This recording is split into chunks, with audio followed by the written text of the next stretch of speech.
అందరికీ నమస్కారం.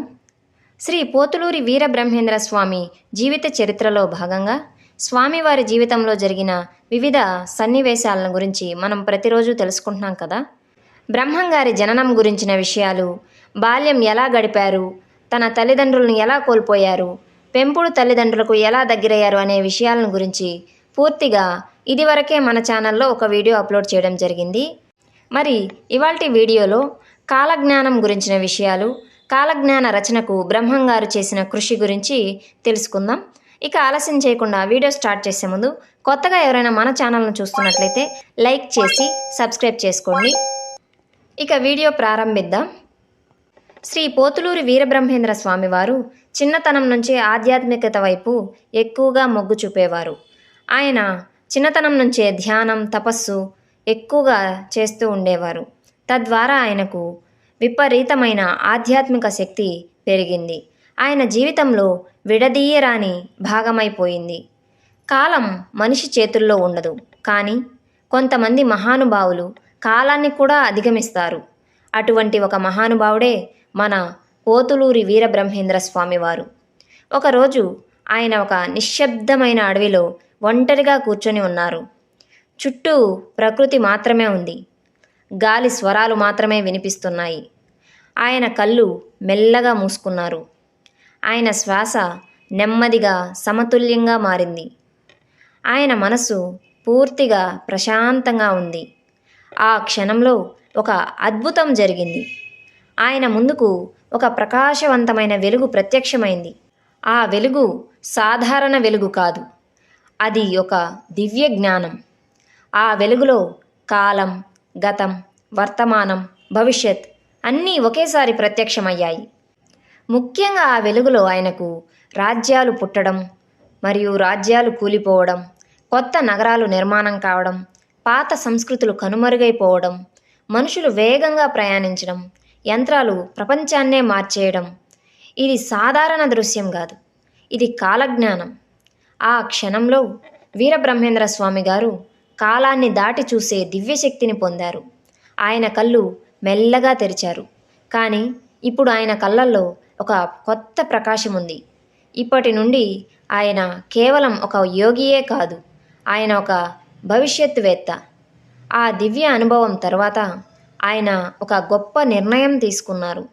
ఈ జ్ఞానాన్ని ప్రపంచానికి తెలియజేయాలి. ఆయన ఒక గ్రంథాన్ని రాయడం ప్రారంభించారు. ఆ గ్రంథం పేరే కాలజ్ఞానం. ఆయన చూసిన ప్రతి దృశ్యాన్ని, ప్రతి భవిష్యవాణిని పదాలుగా మార్చడం ప్రారంభించారు. అదేమీ అంత సులభమైన పని కాదు, ఎందుకంటే ఆయన చూసిన విషయాలు అత్యంత లోతైనవి. కానీ ఆయన ఆగలేదు. రోజులు, నెలలు, సంవత్సరాలు ఆయన నిరంతరం రాస్తూనే ఉన్నారు. ఆ గ్రంథంలో వేల సంఖ్యలో భవిష్యవాణులున్నాయి. కొన్ని భవిష్యవాణులు అప్పుడు వినడానికి అసాధ్యంగా అనిపించాయి, కానీ ఆయన నమ్మకం మాత్రం అడుగంటి పోలేదు. కాలం వచ్చినప్పుడు ఇవన్నీ నిజమవుతాయి. శిష్యులు ఆశ్చర్యంతో అడిగారు, గురువుగారు, ఇది నిజంగా జరుగుతుందా? వీరబ్రహ్మేంద్ర స్వామి గారు చిరునవ్వుతో సమాధానమిచ్చారు. కాలం చెప్తుంది. ఆ మాట ఒక మహాసత్యం. కాలజ్ఞానం కేవలం ఒక గ్రంథం మాత్రమే కాదు, అది భవిష్యత్తుకు అద్దం లాంటిది. ఆయన చెప్పిన కొన్ని విషయాలు క్రమంగా నిజమవడం ప్రారంభించాయి. ప్రజలు ఆశ్చర్యపోయారు. ఇతను సాదాసీదా సాధారణ మనిషి కాదు, ఇతను దేవుడే అని భావించడం ప్రారంభించారు. ఆయన ఖ్యాతి నెమ్మదిగా వ్యాపించింది. ఒక గ్రామం నుండి పట్టణాలకు, పట్టణాల నుండి దేశమంతా ప్రజలు ఆయన దగ్గరకు వచ్చారు, తమ సమస్యలు చెప్పడానికి, జీవితం గురించి తెలుసుకోవడానికి. ఆయన ప్రతి ఒక్కరికి సహనంతో, ప్రేమతో మార్గదర్శనం ఇచ్చారు. కానీ ఆయన లక్ష్యం మాత్రం ఒక్కటే, ప్రపంచానికి సత్యాన్ని తెలియజేయడం. కానీ ఇంకా పెద్ద సంఘటనలు ముందున్నాయి. కాలజ్ఞానంలోని కొన్ని భవిష్యవాణులు ప్రపంచాన్నే కుదిపేస్తాయి. అదేవిధంగా ఈ కాలజ్ఞానంలోని భవిష్యవాణులేమిటి, అవి ఎలా నిజమయ్యాయో కూడా మనం ఈ వీడియోలో తెలుసుకుందాం. భవిష్యత్ అనేది మనిషికి తెలియని ఒక గొప్ప రహస్యం. కానీ కొంతమంది మహానుభావులు ఆ రహస్యాన్ని ముందుగానే దర్శించగలుగుతున్నారు.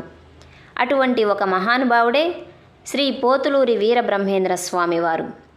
ఆయన రాసిన కాలజ్ఞానం కేవలం ఒక సాధారణ గ్రంథం మాత్రమే కాదు, అది భవిష్యత్తును చూపించే ఒక దివ్య గ్రంథం. ఆ గ్రంథంలో అనేక భవిష్యవాణులు ఉన్నాయి. కొన్ని ఆశ్చర్యపరిచేవి, ఇంకొన్ని భయపెట్టేవి, మరికొన్నేమో మనిషి మనసును లోతుగా ఆలోచింపచేసేవి. ఇప్పుడు ఆయన చెప్పిన కొన్ని ముఖ్యమైన భవిష్యవాణులను పరిశీలిద్దాం.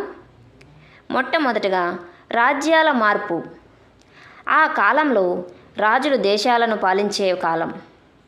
ప్రజలకు పాలనలో భాగస్వామ్యం చాలా తక్కువగా ఉండేది. కానీ బ్రహ్మంగారు రాజుల యుగం క్రమంగా ముగుస్తుంది, ప్రజలే పాలించే కాలం ప్రారంభమవుతుందని ఆ సమయంలోనే తెలియజేశారు. ఈ మాటలు అసాధ్యంగా అనిపించాయి. కానీ ఈరోజు ప్రపంచాన్ని చూస్తే ప్రజాస్వామ్యం ప్రతి దేశంలో విస్తరిస్తుంది. ఆయన దూరదృష్టికి ఇది ఒక గొప్ప ఉదాహరణ. అంతేకాకుండా యుద్ధాలు మరియు విధ్వంసం గురించి కూడా బ్రహ్మంగారు హెచ్చరించారు. భవిష్యత్తులో పెద్ద పెద్ద యుద్ధాలు జరుగుతాయి. మనిషి తన స్వార్థంతో తానే తనను నాశనం చేసుకుంటాడు. ఈ మాటలు వినగానే అప్పటి ప్రజలు భయపడ్డారు. కాలం గడిచే కొద్దీ ప్రపంచంలో ఎన్నో యుద్ధాలు జరిగాయి. విధ్వంసం, ప్రాణ నష్టం, బాధ, ఇవన్నీ ఆయన మాటలను గుర్తు చేస్తూనే ఉన్నాయి. సాంకేతిక అభివృద్ధి. ఆ కాలంలో ప్రయాణానికి గుర్రాలు, ఎద్దులు మాత్రమే ఉండేవి. కానీ ఆయన ఆశ్చర్యకరమైన విషయాలను చెప్పారు. మనుషులు గాలిలో ప్రయాణిస్తారు, ఇనుప పక్షులు ఆకాశంలో ఎగురుతాయి.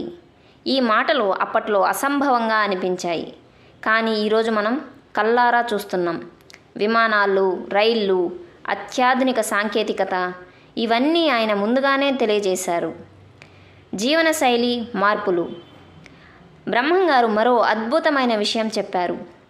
మనుషులు ఒకరితో ఒకరు దూరం నుంచే మాట్లాడుకుంటారు. ఆ కాలంలో ఇది అర్థం కాలేదు.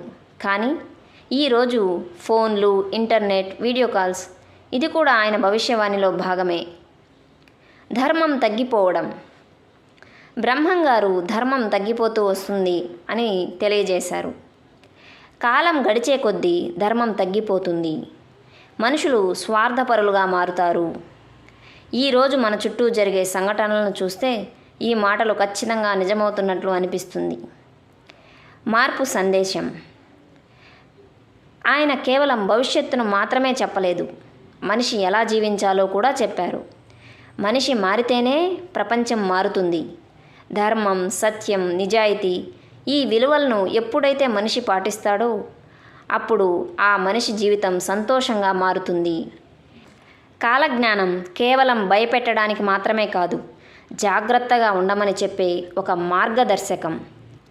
మనిషి మంచి మార్గంలో నడవడానికి ఇది ఒక దివ్యమైన దిశానిర్దేశం.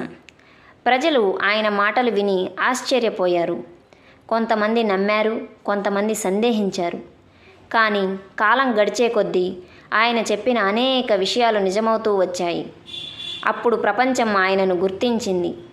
ఒక మహానుభావుడిగా, ఒక భవిష్యవేత్తగా, ఇంకా మరెన్నో రూపాలుగా. కానీ ఇది కేవలం ఒక భాగం మాత్రమే. ఇంకా మరెన్నో గొప్ప గొప్ప విషయాలు బ్రహ్మంగారి జీవితంలో జరిగాయి. ఈ వీడియోని పూర్తిగా చూసిన ప్రతి ఒక్కరికి నా ధన్యవాదాలు. తరువాతి వీడియోలో మనం బ్రహ్మంగారి శిష్యులు, బ్రహ్మంగారు చేసిన అద్భుతాలు మరియు ఆయన సమానత్వ సందేశాల గురించి తెలుసుకుందాం. ఈ వీడియో కనుక మీకు నచ్చినట్లయితే మన ఛానల్ను లైక్ చేసి సబ్స్క్రైబ్ చేసుకోండి. అలాగే మీ ఫ్రెండ్స్ అండ్ రిలేటివ్స్కి షేర్ చేయండి. బ్రహ్మంగారికి సంబంధించిన మరిన్ని ఆసక్తికర విషయాలను గురించి తెలుసుకోవడానికి రేపటి వరకు వేచి ఉండండి. ఓకే ఫ్రెండ్స్, మరొకసారి అందరికీ ధన్యవాదాలు తెలుపుకుంటూ మరో వీడియోలో మళ్ళీ కలుద్దాం. అంతవరకు సెలవు.